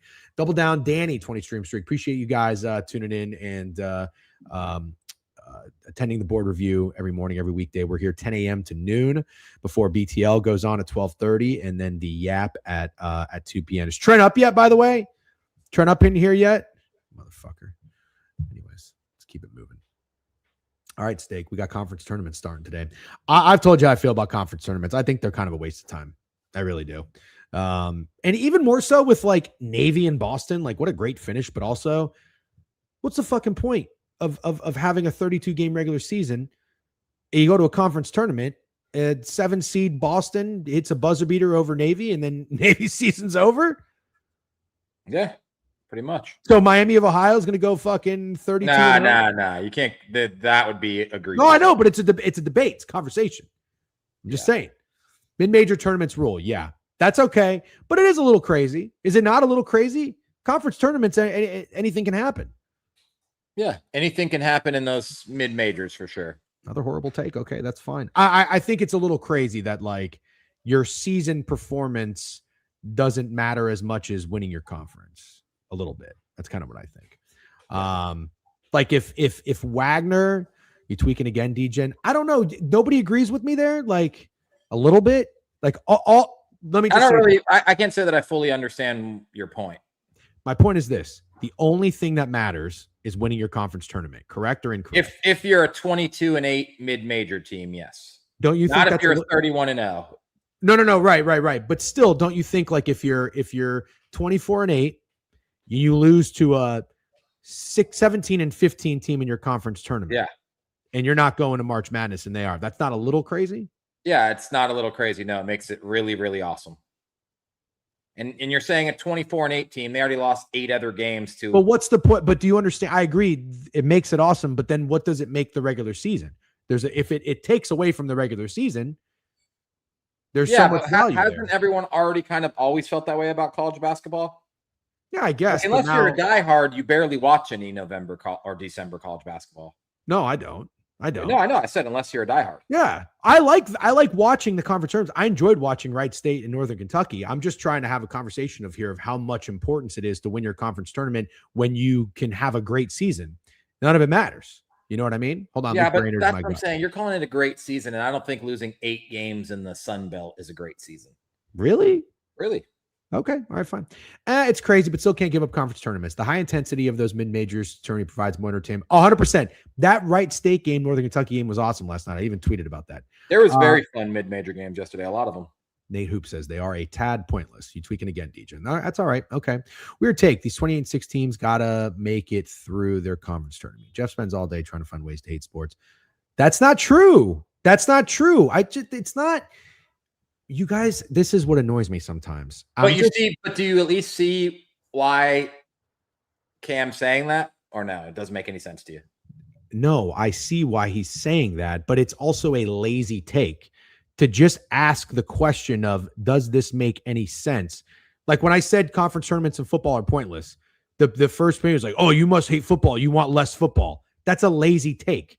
All I'm saying is this. If you are on the team, imagine you are on the team. Don't imagine you're a guy listening to me talk. Put yourself in the position of a team, right? You go through 32 games. You get on buses, you get on trains, you stay at Best Westerns and shitty hotels. Try to think about this for a second. Ryan Sura says lazy narrative. I don't know if he's talking about me or the people in the chat. I'm explaining and walking you through this real quick. You play 32 teams in ho-fuck cities, the grind of a season. You lose on a buzzer beater in a conference tournament. Your season's over. Yeah, that's literally, you just described college basketball. I get it. You actually just described what makes college basketball awesome. Not even necessarily saying it's not awesome. The conference tournaments for mid-majors is awesome. But if LIU, for example, was to lose to Wagner in a conference tournament, there's one major fault in your argument. And I want to say, I don't think it's the worst argument ever. I don't think it's the worst argument ever, but I like playing devil's advocate, and I could see why. That's what I'm doing, by the way, just so we're clear. I'm playing devil's advocate to your devil's advocate. Sure. Call it angel's advocate. I don't fucking know. But I see why someone could say what Cam is saying, because it's like, let's talk about conference tournaments, and you're like, oh, they're pointless. So I see why someone could have that takeaway, but you're forgetting something major about Long Island. What is their record? 22-10. That sound right? 23-10. Okay, they have 10 losses. Mm-hmm. They have 10 losses. You're saying their whole season comes down to the conference tournament. They have 10 losses. Their whole season, they lost 10 times. They lost 1 out of every 3 games. They're not dominant. They don't deserve to make the tournament if they don't win their conference tournament. They don't. Okay. At that point, there's going to be some 10-loss, probably SEC teams or ACC teams, or like there's going to be 11, 12, 13-loss teams in big conferences that won't make it. So I don't give a fuck if Long Island misses the tournament with 10 losses. Okay. Well, okay. This is the last thing I'll say, and then this will change it up a little bit. I think the LIU one might have been a bad example. So good point in punching a hole in that. I think maybe Navy Boston's a little bit better of an example. Agreed. If Navy gives it up to Boston U, what happens to them in the first round of the tournament? I don't disagree with you, but Boston U, from the season sample size, you would say Navy is the better team than Boston. Was that the conference tournament final? Yeah. Okay. So Navy's out, and Navy had a great season. I think they were like 26-7 or something. I don't know what Boston was. And Boston apparently is playing good basketball. But, that was a semifinal? Oh, okay, my bad. Sorry. So my point is this, like, every now and then in a conference game, like St. Peter's can beat Kentucky. Like things can happen. And I just think to tell who's the best team to make it to the tournament, we have a 32 game season. That's kind of my point. But I still like the conference tournament. I'm not against it. I'm not being old, cranky curmudgeon or anything. I'm just kind of putting that debate or whatever out here to see what you guys had to say. But it sounds like it's not like I'm in a very, very slim minority to think about that. And truthfully, what I really mean about the conference tournaments being useless or pointless are the big conference tournaments. Because here's a little bit of a problem. Somebody just pointed out 15 loss Auburn. Well, okay. We have a 32 game sample size to determine that Auburn is ass, right? Yeah. What if Auburn makes a run in the conference tournament? I think they should be out unless they win it. That's what I think. So we'll see. Yeah. We'll see. Right, board time. We got 45 minutes. Okay. Thank you. Auto Gelato with a sub bang. He says, justice for conference tournaments. Very, very good. Sink slammed you. What's up? Okay. Let's go. So you're saying I shouldn't get tickets to watch Penn State Northwestern tonight? God, fuck no. That sounds terrible. First game on the board, 12:30. We got Baylor hosting Arizona State. Baylor 4-point favorites. I do have to piss, by the way. So you get us started on this one. Total 153.5. Arizona State 5-5 in their last 10. Baylor 4-6 in their last 10. I have not watched Arizona State play basketball. I have watched Baylor play basketball. Not really impressed with this Baylor team. However, I'd put a little money on to beat Arizona State. 4-point favorite on a neutral. Good or bad take? This is a neutral, right? Because the site we use isn't saying neutral. Yes, it is. If you're using the site stake, look at the top left where it says Baylor, Arizona State. You see the N in parentheses? Yeah, but I don't have one on mine. Isn't that weird? Are you on COVERS? Yeah, it doesn't help when you spell it. Are you sure? I'm not even joking, and you can believe me or not believe me. I'll take my L. I just refreshed, and now there's an N. Okay, fair enough. I believe you. All right, I'll talk about this. All right. Okay, so chat. My first question was going to be, do we? Oh, Rab just said it. Perfect. Do we still go with the fired coach narrative if he's still coaching the team? Because immediately, I wanted to take Arizona State. I think Baylor sucks. And I just think the Baylor basketball name carries weight enough that they're going to be favored on a neutral when they're not actually any better than Arizona State at all. And I just want to take ASU with the points so bad. But the fired coach system, I'm down to play it. I just don't feel like it counts if they're still playing. I mean, if they're still coaching. So I don't know. You guys can give your opinion. ASU 16-15. Coming off a bad loss at Iowa State. Most teams get their ass beat there, to be fair. Before that, 10-point win against Kansas, 13-point win cover against Utah. They've definitely been covering more than they haven't. 5-2 in their last 7 against the spread. 7-3 against the spread last 10. 4-6 against the spread, Baylor. Bobby's not losing this, Rav says. Rav, I think I might have to collab with you. I think I like Arizona State. Let's look up a previous matchup for these two teams. I assume there's only one. Let's see. At Baylor. Arizona State just played at Baylor. They were 7.5-point dogs. They lost but covered. The total was 158.5. It went under significantly. It soared under. Let's look what the total today, 153.5, 5-point difference. Not surprising for a conference tournament. ASU, a good ATS team this year, 19-12. I could be getting duped. I want to take Arizona State, but it's not because of the fired coach system. Somebody explain to me the LED courts. I'm gonna need to understand the LED courts thing. ASU +4. That's my first play. I would probably lean over if I was taking a total. I'll get started on Alcorn State, Prairie View A&M before Degen gets back.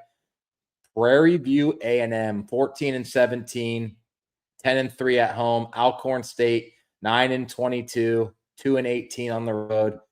Just beat Alabama State yesterday, a 7.5-point dogs outright. Obviously, they suck. I don't think there's much else to say. They lost the game before that to Arkansas Pine Bluff, 48-83. Let's see what old Prairie View A&M's been doing. Sorry, I forgot I made a deviled egg, so I had to eat it real quick. I do not care. I want to fade Baylor again. I feel like you're going to be in for that. No. Oh, you're not into Fade Beta? I said I want to bet on Baylor. Yeah, no. Really? I don't like Arizona State, but I haven't watched Arizona State play. I think Baylor -4 is a lot of respect. Yeah, that's what I think too, but I just think it's stupid. Okay, that's fair. It might be. It might be. I heard you say you might be getting duped. I think you're getting duped. Okay, fair. Trey Larkin, DM me. Why? Wants bar recommendations for Orlando. It's the least I can do. Oh, I thought it was going to be like telling you a play or something. Nope, you wish. You wish. I do wish. Okay, what's the next one? Prairie View A&M? Yeah, I don't know. Alcorn State just won yesterday against Alabama State as 7.5-point dogs outright, but they are terrible. Prairie View better, much better against the spread, but do I want to play this? No. I'll give you a fun story about Prairie View A&M. So back in the day, if you played NCAA 2K or whatever in like the early 2000s, and you were a team and you wanted to just like beat up on the worst team in football, like Prairie View A&M was that team. Yeah, I could see that.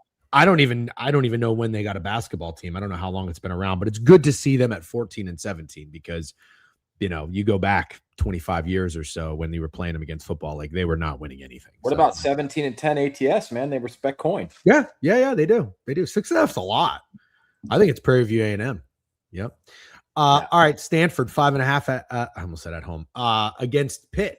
5.5 against Pitt. Stanford's 20-11, dude. Yeah, Stanford's 20-11. Perfect example of an 11-loss team that will probably be out of the tournament if they don't win it. A lot of pressure. I know exactly what this is. This is a garbage game.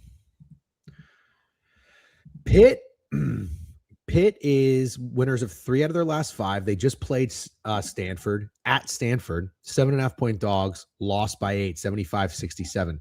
They beat Syracuse at Syracuse in overtime. They played Florida State, lost by 1, and they played Cal. They beat them by 17.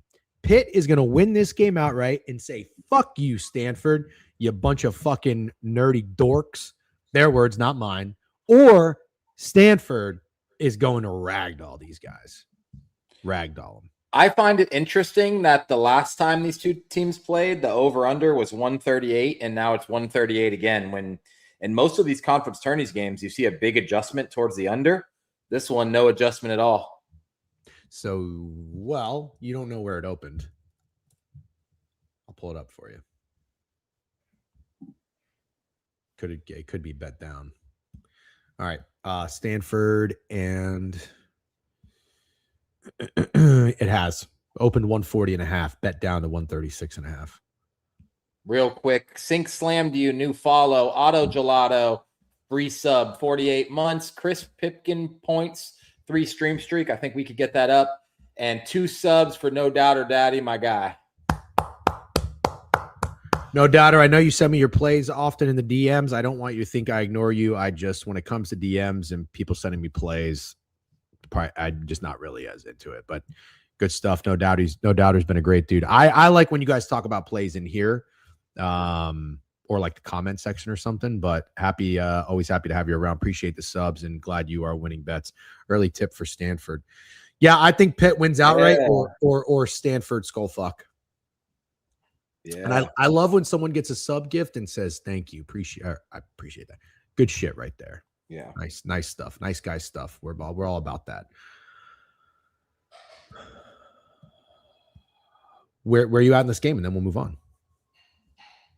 You don't have a spot, do you? You don't have a thing. This is where you listen to the app and they're like, I don't know any rhyme or reason. Fucking Jeff Sunday. I just fucking gave it to you, but then they're gonna be like, I like Pitt plus 5.5, but I'm not going to sit here and tell you there's any way it's going to be my favorite bet of the day. Okay, all right, well, let's keep moving.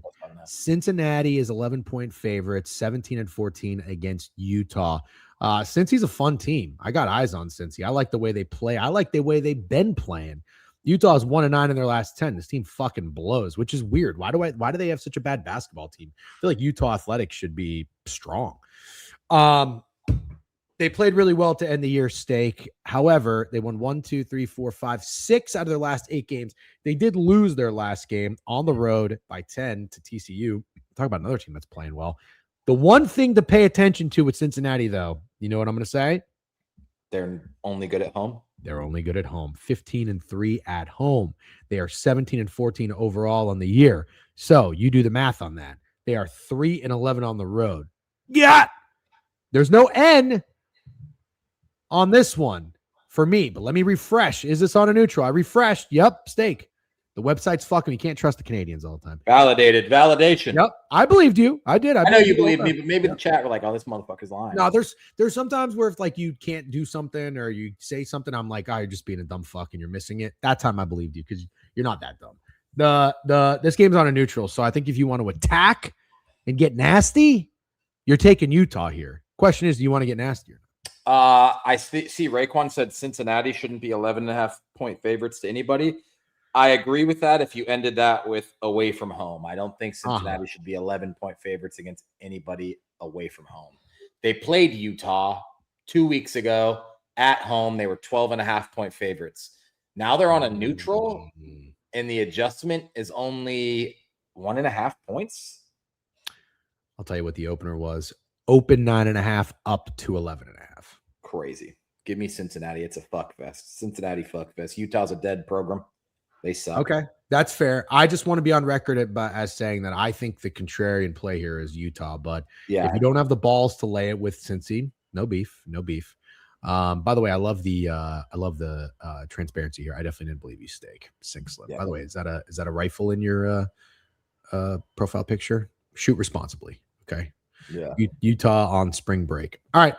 SMU 5-point favorites against Syracuse. That a little light?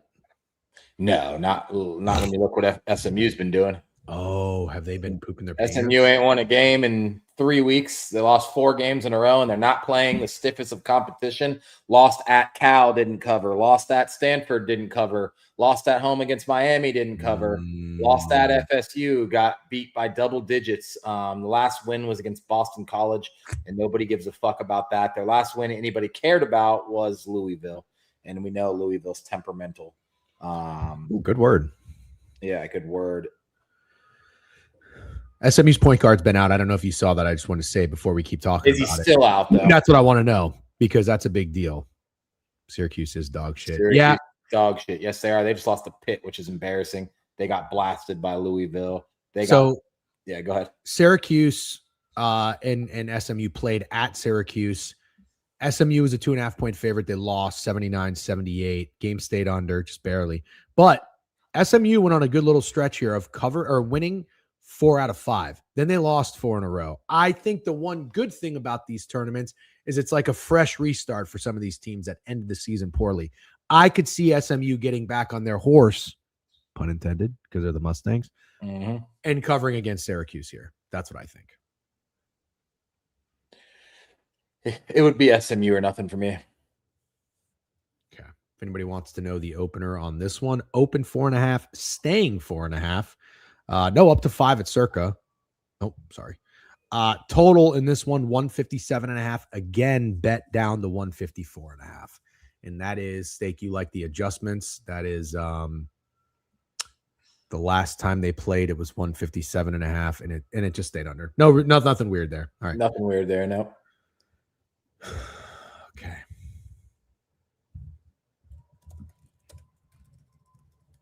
Sorry, I'm confirming boots on ground tonight at LIU. Ryan Hammer will be there. Chat, does anybody listen to Ryan Hammer? I'm not super familiar, but apparently he's like a big college basketball guy. Looking forward to it. LIU fins up. Oregon, 3.5-point favorites against Maryland. Total 139. Maryland, 11-20. Oregon, 12-19. I got absolutely fucking nothing here.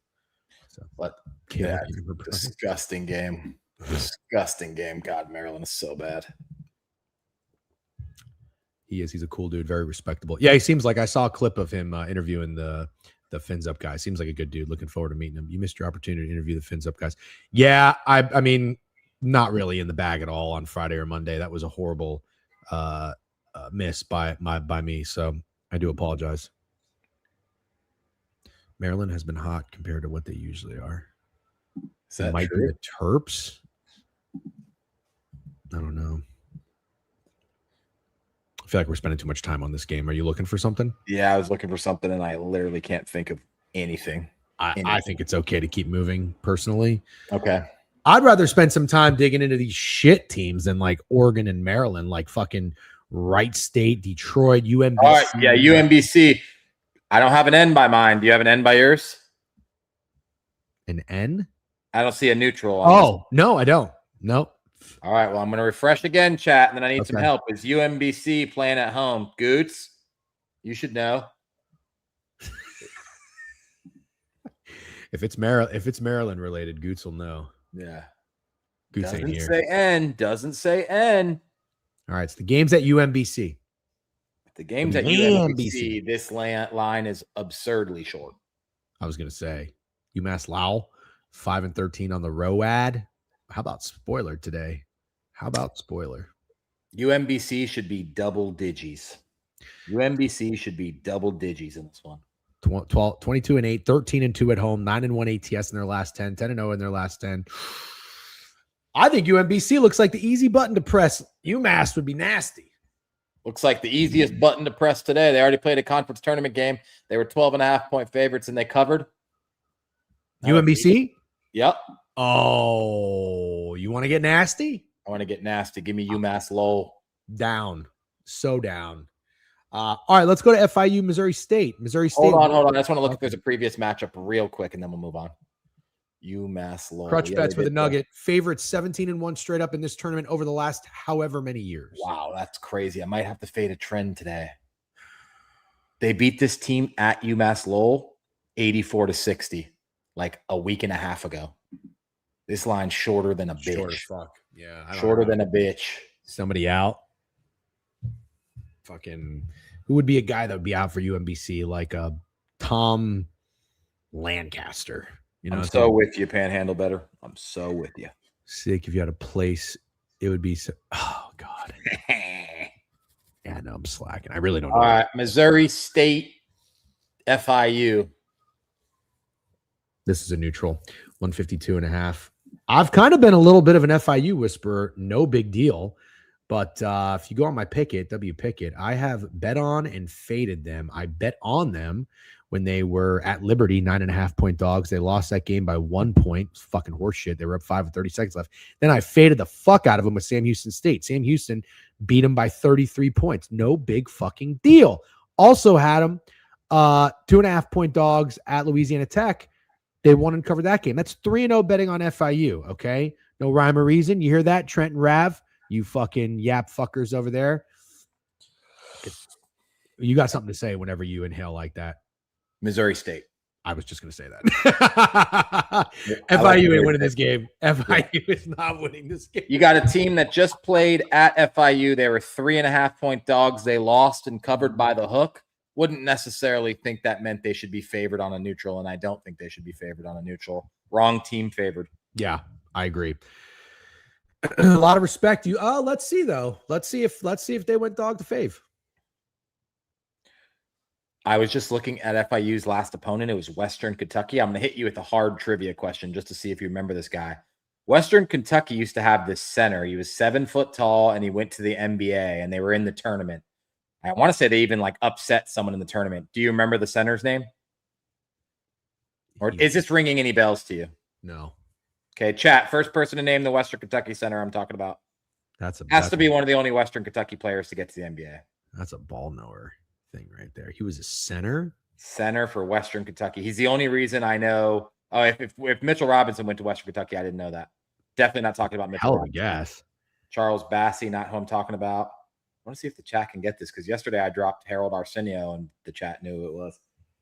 Dude from Weber State. Damn, you guys are making me think I'm crazy. Do I have the wrong guy? By the way, Missouri State did go dog to fave, just so you know. Missouri State went dog to fave. Love it. Love Missouri State. Marion Sharp. Yep. Nope. It's not him, guys. It's not him. 5, and he's a bitch. Nope. No one said it yet. I'm not even going to say it until move on to the next game. I don't know who Jamarian Sharp is. It's not Jim McDaniels. It's not. But that's awesome to know. I did not know that. Mitch Robinson did go to Western Kentucky. All right. Not who I'm thinking of, but I learn something new every day. Why don't you just tell us? Chris Marcus is his name. Was it Marcus with a K? Chris Marcus. Nope. Huh. I'm surprised no one's heard of him. I'm Googling him right now. I'm 100%. YPop just asked Chris Marcus after you did, but you never know. Chris YouTube Marcus, who I'm talking about. Courtney Lee. Ugh, got bad vibe from Courtney Lee. Yeah, I know. Never forget that missed layup in the Lakers Magic final. Okay. Wright State versus Detroit Mercy. I watched Wright State play basketball yesterday against was it Northern? Yeah, Northern Kentucky. They're not very good, but they were good enough. Like they were an entertaining watch. Those teams played their asses off. I don't know anything about Detroit Mercy, but I'm sure Detroit Mercy played their ass off too. Like, what did they do last game? March 9th. Yeah, they played. They upset Robert Morris yesterday. Wow. They were 3.5-point dogs. They won 76. Oh, RIP Biev. I think Biev had Robert Morris. Morris. He had a good day though, so I'm not shitting on him. Bro, I don't know. I just like what I saw from Wright State yesterday, but I was gonna say, I mean, I wouldn't mind fading them after that. Detroit, I'm sure, played their asses off too. I'm not Wright saying State been scoring the basketball 90 and 103 in both of their conference tourney games. Yeah. I think you keep clicking Detroit Mercy. You think so? Yeah, I do. Okay. Yeah, I don't hate that. I can't fade Wright State though after what I saw last night. I kind of like them. Yeah. Somebody said, what play are you sweating on Owner's Box? I am going to Owner's Box after this. We're taking Baylor first 4 minutes. Okay. -1.5 is plus 138. All right. That's what we're doing. Okay. Hofstra -4.5 against Monmouth. Monmouth, New Jersey against Hofstra in Long Island. I'm not seeing an N here, so it should be in Hofstra. Hofstra is 10-2 at home. There's an N. Oh, there is. Okay. Yeah, this site's just fucking with us. Yeah, you're right. Good call. Hofstra beat Towson in overtime yesterday. You want to back the overtime team? Because I kind of do. I don't know if that's what the smart people would do. I think the smart people would fade the overtime team. Well, but you don't want to be a smart person, do you? Never claim to be smart. No, I know. Me neither. But Blue Book, I think, is your blind dog okay? My blind dog, he's fine. He's sleeping. Okay. Did either of you watch the end of that game? Which one? No. Hofstra Towson. No, I didn't. Okay, so what do you like? Sorry, we'll move on, but I want to just make sure I understand. I like Hofstra. Hofstra. Okay. I don't know that I love that. St. Francis. 7.5-point favorites against Texas AMCC. What do you think the AMCC stands for? Corpus Christi. But what about what is AM again? Is it agriculture and medicine? Municipalities? I don't know. Agriculture and medicine is my guess. Manure? Agriculture and manure. Could be that. Agriculture and methamphetamine. Yeah. Mineral, mechanical, manufacturing. Good guesses. Manufacturing. Good. Those are all good guesses. But all right, anyways, 134.5. St. Francis 9-1 of their last 10. I don't know. What the fuck am I supposed to say about this game? Short. I dubbed this line short. All right, so you want to be on AMC, ACC. I got to write some of these down. I'm going to forget. We do need a whiteboard. I know. I'll do it. White. Mechanical says Panhandle better. My wife went to Florida A&M. I don't even know where Florida A&M is. Is Florida A&M the team that has the classic with Bethune-Cookman? Or is it got to be Panhandle. I mean, his name's Panhandle. Yeah. Oh, yeah. Okay, what about Wake Forest, Virginia Tech? Fun game here. Yeah, pretty fun game. Fun game. I might go against you with Baylor. Fuck steak right there. They just played February 21st at Virginia Tech. Virginia Tech was 3.5-point favorites at home. That feels short. They won the game by 19 points. You think this line's short? Kind of. Virginia Tech just beat them by 19. Really? Bill God didn't expect that. You think Wake Forest fake sharpish? If you said that, I wouldn't be that surprised. Wake Forest definitely looks like the sharper contrarian side of this for sure. Yeah, Virginia Tech's got a nice little team, don't they? They just had some really bad luck. Wake Forest has covered 3 games in a row.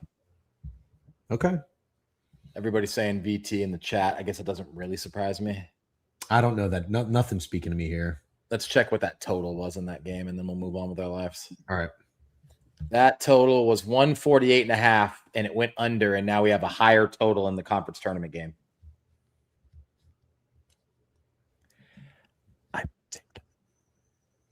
What? You can't whisper like a. Just try to hear me. We'll speak. I want to take the over in this game. Okay. What was that? Which one? Vatek over or Vermont? Vatek. Yep, that's going on my card. Wake Forest Vatek over 151.5. You know what? I think that's a square play. Really? Yeah. I think people see these teams and they think points. And in conference tournaments, people are desperate for points because it's usually unders. All right. Well, let's just talk. Virginia Tech hasn't seen a total in the 150 since February 14th. Let's check on Wake Forest, what they're doing. Wake Forest sees totals in the 150s, but not that many, man. Not that many. They did have a 153.5 total against Cal, just went under. 4 out of 5 games went under for Wake Forest. Yeah, I love the over here, man. All right. Over here. I'm not going to be on it, but good luck. Okay. Vermont, New Jersey Institute of Technology, 12.5. Anything to talk about here? Probably not. Want to go to Mercyhurst, LIU? See, like when you just look at a game like this, Vermont, this is on a neutral, right? I just have to refresh and it's going to say neutral. Is that accurate? I'll refresh right now. I don't know. No, it's not on neutral. Nope. So this game's in Vermont. Yep. Yeah, nothing. I was going to say the spread seems kind of fat. I still think the spread seems kind of fat, but it would be Vermont or nothing for me. I like Baylor. Steak likes Arizona State. Oh, Trent's nuking ASU. That'll be fun. Wait, I'm an idiot. It's in Vermont. Okay. Totally fine. I still think it might be Vermont. I got nothing on this one. Okay, let's get on to game of the day. All right, game of the day just confirmed. Boots on ground. It sounds like Ryan Hammer will be there. I think they're trying to get John Fanta there, which would be fucking sweet. Yeah, Raekwon, I know. So I'm just trying to pull up the opener here. Long Island Mercyhurst. Long Island open 5.5, staying 5.5. The total open was bet up 2 points. That's probably where I would lean. So let me give you some actual ball knowledge on this. Okay, everybody, Trent, Rav, pull the fucking vape out of your ears and pay attention. So Long Island Wagner. Somebody did ask me. I didn't bet $1 on the game, but they did ask me what's the lean. I said under. Wagner. They're from Staten Island. They're just bruisers. Like tight game, a lot of pressure. And as soon as you started watching that game, I think it was 5-0, 5 minutes in. Long Island was nervous. They played really, really nervous. I think they made 1-3. They're like 1 for 14, 1 for 15 from 3. Wagner's not very good. They weren't shooting that well. But Long Island was really nervous. Like you could tell they knew we got to win this to go to the tournament. And they won. They squeaked it out. I don't think they covered, or maybe they did towards the end. If they did, it was fluke shit. But I think Long Island has that pressure off their shoulders. The total moving up. I like the over in this game after last game soared under. And Mercyhurst is not eligible for the tournament. So Mercyhurst can come in here. They can do whatever the fuck they want. Doesn't matter. Their season's over. Long Island, same thing. Their season goes on. But from what I understand, I almost didn't even go to this game because I thought it was pointless. Everybody's telling me that the Sharks still want to win the conference. And, Steak, you have been telling me seeding matters. So the Sharks still want to win this game also because they could potentially bypass the first 4. Correct. I think that if Long Island loses this game to 17 and 16 Mercyhurst and just gets into the tournament by technicality, then they're an absolute stone cold cock lock to be in the first 4. They very well still might be, even if they win. But they're a lock to be in it if they lose. So I think this game does matter for LIU. Yes, you want to win. Mercyhurst, I think if you're looking for guys who are going to be playing real loose, I think it would be more likely to get Mercyhurst real loose out here. First year in Division I, you're in the conference tournament final. Doesn't matter if you win or lose. I feel like, I don't know, a 13-1 team at home, only -5.5 against a 6-13 road team. Crazy. No, I disagree with you there. The loose game for Mercyhurst was last week against Stonehill. The loose game for LIU is right now, knowing that, yeah, they want to win, but they're in. They're going to play so loose. They played tight last week, but kind of a little bit what you're saying and what I'm saying. I like points. Oh, you like points? Yeah. Ooh. Yep. Boots Now, on it has ground been over? bet up. It has been bet up 2 points. I don't love that, obviously, but I'm with the sharps on this one. I'm with the sharps. I like the over. I don't know. I kind of like going to these games. I did bet Long Island the first game I went to last year. That was fun. I think you bet it for me. Did bet him earlier in the year. Not a game I went to. They are 3-0 with me in attendance. No big deal. Knock on wood. Okay. 2-1 ATS. No. Yeah. They didn't cover against Chicago State. So I don't know. Jonesy is saying Mercyhurst is a 5-unit play for me. I don't love it. I don't love that 5-unit play. I think LIU is gonna show up tonight. Okay. Well, I respect your LIU opinion. I do lean Mercyhurst as well. Okay. I'll be honest, but I don't see myself fading you being there. I did that with Chicago State. It turned out fine. They covered, but do I want to keep fading LIU? Not necessarily. I definitely think Mercyhurst is the right play. Cool. Okay. Kansas State and BYU. BYU 10.5 against Kansas State. Totals 166. BYU ended the season on a high note. They won and covered 2.5-point favorites against Texas Tech. Talk about a team that needs a little bit of a refresh and to get some fucking morale. I don't know if they're capable of doing it, but they're 21-10. They're 12-19 ATS. Horrible. They lost 3 straight, 4 out of 5 before beating Texas Tech to end the season. This is either going to be a bloodbath or Kansas State's going to linger. Like just nowhere in between. This could be a garb game maybe. Yeah, they have lost 10 out of 12. Kansas State has. They haven't covered 4 out of 5. They just lost by 19 at Kansas. Not that surprising. They were 16.5-point dogs. It's a nasty game. It's a nasty game, and Kansas State's a nasty push. I know you could say, oh, no one wants to press BYU either, and that might be true. They're pressing BYU before they press Kansas State. That's for goddamn sure. I was thinking the same thing. I'm like, ooh, Kansas State would be a nasty play here getting 10.5, but nobody likes BYU. Yeah, they really don't. So I think I'm good on that. Northwestern, 6-point favorites, neutral against Penn State. Penn State's a terrible program. Northwestern's not bad. I liked what I saw from them against who the fuck was it? Minnesota, Purdue. No, Purdue. They have this guy on their team. God, this fucking big white dude. What is his name? I know you guys know who I'm talking about. He's good. He's good. I like.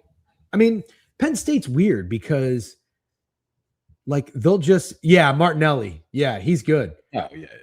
But Penn State will fucking show up and punch Iowa in the mouth. You know, they'll punch Michigan in the mouth. They'll fucking beat Washington outright. Like, they're terrible, but I don't know. They're weird. They're just. This 6 feels pretty respectful for Northwestern, right? On a neutral? Sure. Northwestern would be almost 10-point favorites at home against Penn State. Yeah, they did play. They played in Northwestern. Northwestern were 7.5-point favorites. Northwestern beat them by 21, 94-73. Northwestern ended the season back-to-back games losing and scoring 66 points. 63, 66, 66. Let's find that game. When was that game that they played? I just took it. Penn State. It was 148.5 was the total. 144.5. It's soared over. Yeah, you know what? Maybe it's square, but under. I think this is an over. Oh, you think it's an over? Okay. Mm-hmm. Yeah, I can't get there with that. Sorry. The total has been bet down 5 points, 148.5 to 143.5. But you've got Northwestern back-to-back games scoring 66, 66, 63. I don't think anybody is pressing it over here, the sharps or the squares. What did we talk about this recently, Steak? We did this with a game. It went from 143 to 135, an afternoon game. Did it go over? I think it did. I think it did too. Yeah. I don't remember. I think it was UMez. UMez? Who the fuck is that? UMez? UMez, University of Maryland, East Shore. Does anybody call them UMez? I think so. What do you think? Everybody always says University of Maryland, East Shore? Oh, you have a point. UMez? I don't know about that. I'm going over here. I'm not fading you on Vatek Wake. just so we're clear, but I'm going to write that one off. Okay. I don't care. Yeah. No, I know that's the abbreviation, but does anybody call it that? Eastern Shore. That's. I'm surprised you're so surprised at the thought of somebody calling it that. UMez? Yeah, UMez. I've never heard anyone call it UMez. All right, fine. We got to move on with our lives. That's fine. That's fine. Grambling State against Jack. I got nothing here. You want to talk about this? Let's get over to Santa Clara Gonzaga because we got 11 minutes. All right. Gonzaga, 7-point favorites against Santa Clara, total 158.5. Santa Clara, good team. You bet on them last night. I don't know what to think about Gonzaga. Do I want to take Gonzaga to win it all or no? I don't have them. I have Gonzaga to win it all, but in this game, I'll be going back to my Santa Clara boys. You will? Oh, yes. Yes. Okay. This is a neutral. Neutral confirmed. Dissolve in the flesh. It's kind of a freaky name.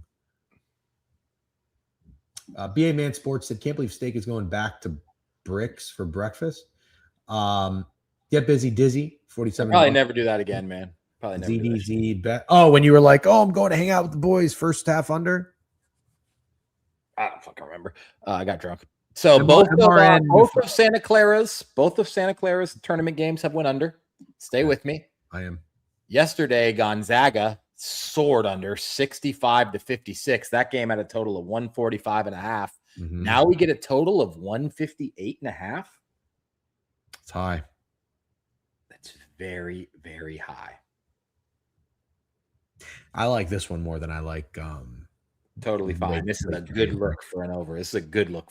Mm-hmm. Yeah. But, today is a great day for somebody like Alan Dims, who's in here every day watching, a loyal follower, someone we love to hate and hate to love. Why didn't this motherfucker tell us what he likes? What does he say? I know. Ramble saying both matchups. How did you not point that out, you dumb fuck? I'm over here just taking in whatever you're preaching. I'm a dipshit. Wow, it was 164.5 and it went over. Holy this fucking guy. And then the second game was 158.5. They scored 100. Oh, okay. You're Mr. Matchup, man, and you're over here not even looking at the matchups. I don't have a rebuttal. That's all right. I'm gonna move on. I'm not gonna rub your face and shit, but I just can't believe you almost got me. I had it written down and everything. Yeah. Wow. There's a game coming up with 125.5 total. We got to keep cooking, man. We got to keep cooking. Montana, Portland State. Montana pulled off the upset. I had them. It was probably one of my better reads of my solo time. W. Viclap. Beat Unco, the very hot University of North Colorado. 95-89. Game soared over. Now they are 2.5-point dogs. Now 3-point dogs to Portland State, who's 20-10. Let's see what Portland State's done. They just beat Idaho State 85-78. That game soared over. So both the games soared over. I better check the matchups before Ramble gets on me again, but this total's low. 142.5, low total. Let's look at the last matchup. When they played. They just played. It was 141.5, and it went over. I like the under. Okay. Nothing really speaking to me here. That's fine. All right. Siena Merrimack. This is the 125.5 total. Yep. It's also a Merrimack team that's 11-0 at home. They're not playing at home. They're 9-1 in their last 10 against the spread. Who's setting this line, making Merrimack only 3.5-point favorites here? See what it opened. Definitely, it's the lowest total that Merrimack is, or I'm sorry, that Siena has seen all year. Siena. Oh wow. Wow. Open 2.5, up to 3.5. 130.5 was the opener. Down 6 points. Jesus. Wow. Low ass total. It's so low, I don't even know if you take it. Wow. 57-50 final in this one. Yeah. 57-50. I would definitely lean Siena. You know what this is? I'll tell you what this is. This is a wait and see what happens to the first half and then play the opposite in the second half. Okay, cool. 4 games left, 7 minutes. Oh, yeah. How you feeling? I feel great. I feel great. Okay, Are you going on Snowman after this, by the way? I'm going on with Snowman. You're going on with Owner's right. Box, and we're all I'll be on going with to Owner's Box. BTL. Yep, and then BTL at 12:30. Don't forget Snow Baby all over this total. Sienna Futurist cashing tonight. Trust Jerry McNamara. Okay. Oh, New Mexico. Even though I don't like when you spell Jerry like that. Cool. I know. I hate that. Keep forgetting he's the coach of Sienna. That's awesome. I hate that. I can't believe a motherfucker tried to tell me Caleb Johnson is going to steal Rico Dowdle's fucking job, and he spelled Caleb with a C. L ball knower.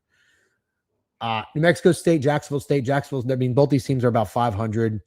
1.5 favorite is New Mexico State, 140. I have absolutely no idea. No idea. I'd like to pass. I'd request a pass. Granted.